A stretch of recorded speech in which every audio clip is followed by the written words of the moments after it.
All right, in this video, we're going to do warm-ups number 7 and number 8. Question number 1, if the perimeter of this figure is 62. Now remember, with perimeter, we're going to add all of the sides together. And it says is 62, so once we add them together, it's going to equal 62. We need to find the value of x. Okay, so we're going to write out this polynomial. So we're going to have 2x minus 4, which was this. Then we're going to add x plus 2, this equation. Then we're going to add x. We're going to add 2x plus 6. Then we're going to add this x and add x plus 2. First, I'm going to add all of my x's together. So 2x plus x plus x plus 2x plus x plus x is 8x. Then I'm going to add all of my constants together. Negative 4 plus 2 plus 6 plus 2 is going to be negative 4 plus 10, which is going to be a positive 6. And that's equal to 62. Now that I have my equation, now I just need to solve for x. So the first thing I'm going to do is subtract 6 from both sides. I get 8x is equal to 56. Then divide by 8, and x is equal to 7. So my correct answer here is D. Moving on to number 2, what is the value of x in the solution to the system of equations below? Again, we're looking for our x value, and here we have a systems of equations. For this systems of equations, because I have an x equals and a y equals, I would use substitution to solve. Okay, so when we use substitution, remember that we have this y is equal to a number or equal to a polynomial, so we're just going to plug in that polynomial where that variable was. So it's going to look like this. So I'm now going to have x is equal to 2 multiplied by 2x plus 3. And I got that because of this equation, because it says y is equal to. So all I need to do is plug that in right here. Then I need to add 3, because that's what my original equation was. Then I'm going to start to solve. So first I need to distribute that 2. 2 times 2 is going to give me 4. 2 times 3 is a positive 6. 4x plus 6 plus 3. And that's equal to x. All right, now I'm going to combine these like terms. 6 plus 3 is 9. So I'm going to have, and because I'm going to run short on space, I'm also going to subtract that 4x from both sides. So then I have negative 3x is equal to 9, because 6 plus 3 is 9. Then I divide by negative 3, divide by negative 3, and x is equal to negative 3. So my solution here is D. Okay, Then we have our function of the day. The first thing we need to do with this function of the day is rewrite it in slope-intercept form. To rewrite this equation in slope-intercept form means that I actually need to isolate this y term here. So I'm going to subtract 4x from both sides, and I get 3y is equal to a negative 4x plus 9. Then I'm going to divide by 3 to all the terms, and I get y is equal to negative 4/3 x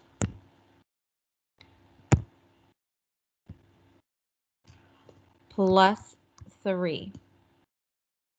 Now that I have my updated equation and it's in slope-intercept form, I can use that information to help me graph the line. So I'm going to start with my positive 3 because that's my y-intercept, and so I'm going to put that point on my graph. There's my y-intercept. My slope is a negative 4/3. So my negative 4/3, I'm going to go down 4, 1, 2, 3, 4, and to the right 3, 1, 2, 3. And I can label that point as 3, negative 1. Look at that.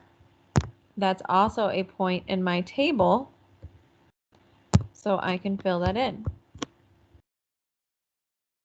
I can also fill in when my x is 0 because that's my y-intercept. So when my x is 0, my y is 3.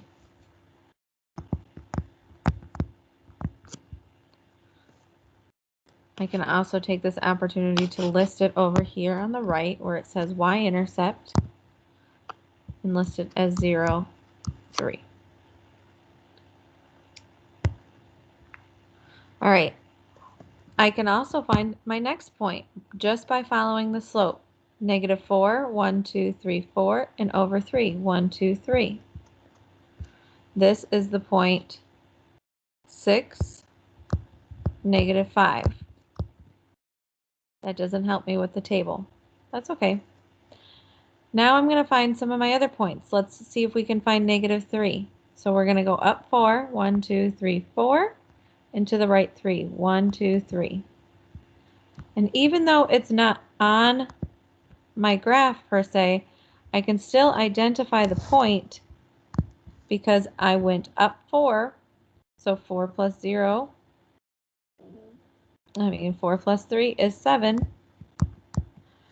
and I went to the left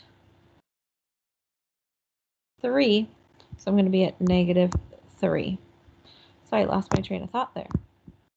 All right, so that's my negative 3, 7, so I can fill in the table.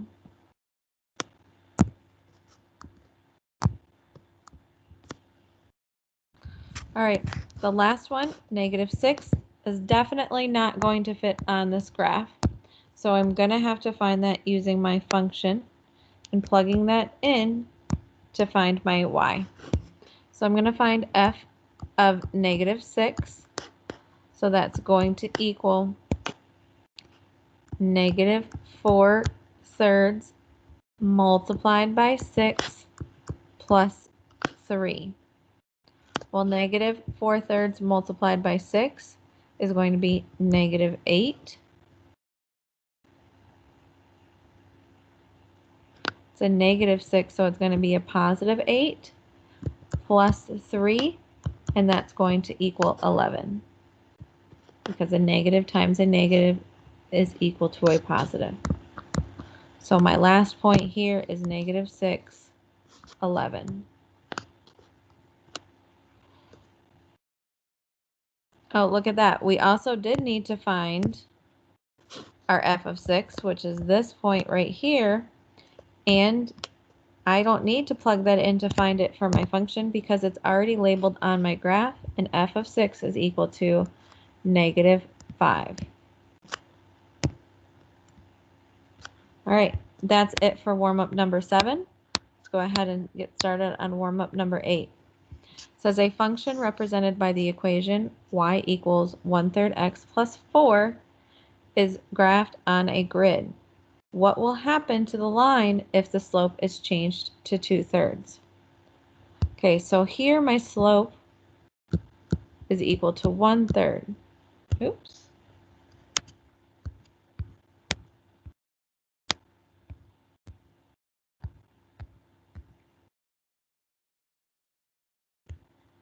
So my slope was equal to 1/3 in this original equation. But they are telling me the slope is going to change to 2/3. Well, if I'm looking at rise over run, so if I had a graph, I went up. Oh, all kinds of crazy things are going on with my screen right now. So if I went up 1 and to the right 3, 1, 2, 3, my line would look like that. Now, if I have a graph and my slope is 2/3, I'm going to go up 2, 1, 2, and over 3, 1, 2, 3. So what happened from that first graph to that second graph? And we're just looking at the angle of the line. Well, with a slope change like that, as it gets closer to 1, it's going to be steeper. So let's look at our answer choices. The new line will rise slower than the original line? No. The new line will rise faster than the original line? Yes. The new line will be parallel to the original line? Yes. If all that you changed was the slope, but the y-intercept is the same, then no. Sorry, thinking of something else. Thinking of my y-intercept. The new line will be perpendicular to the original line. Perpendicular would be opposite, so it would be crossing it, and that's definitely not the answer. So my only and best answer choice is B, which means the line rises faster. Number 2, which of the following equations represents a linear function? Okay, well, let's look at option A. What type of function is A? That's a quadratic function. And how do I know that's a quadratic function? Because it has the exponent of 2 with that variable. With that, yes. Let's look at B. B, I could rewrite as y equals 1/3 times x plus 5. Well, I only have this linear term. I don't have any squared terms, and I don't have any x's as exponents. So this here is a linear function.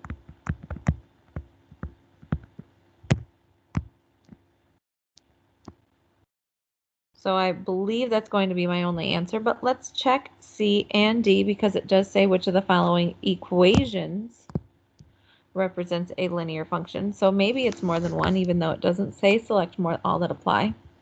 But let's look at C. We have y is equal to 3 divided by x. Well, that does not work. If you have 3 divided by x plus 2, you're going to get a graph that looks like that. And that is not a linear function. So we can go ahead and cross that one off. And then in option D, because we have that cubed with the x, that is a cubic function, which is definitely not a quadratic function because a cubic function is going to look like that. All right, number 2 is done. Our best answer and only answer is option B. All right, one more question. Question number 3. what is the domain of the function? Okay, when we're looking at domain, we're looking at all of our possible x values. And our possible x values go from this point to this point. So we could have an x value anywhere between those two numbers.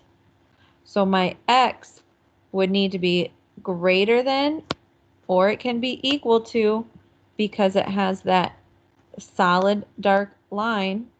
So greater than or equal to -4,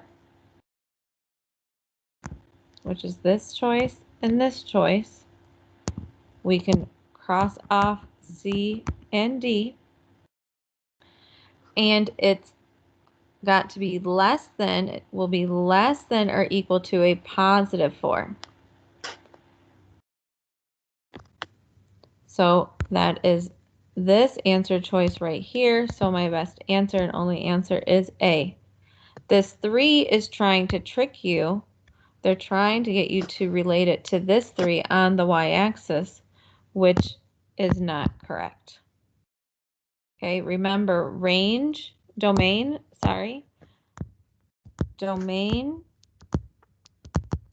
is equal to x values, your x-axis, and range is equal to your y values on your y-axis.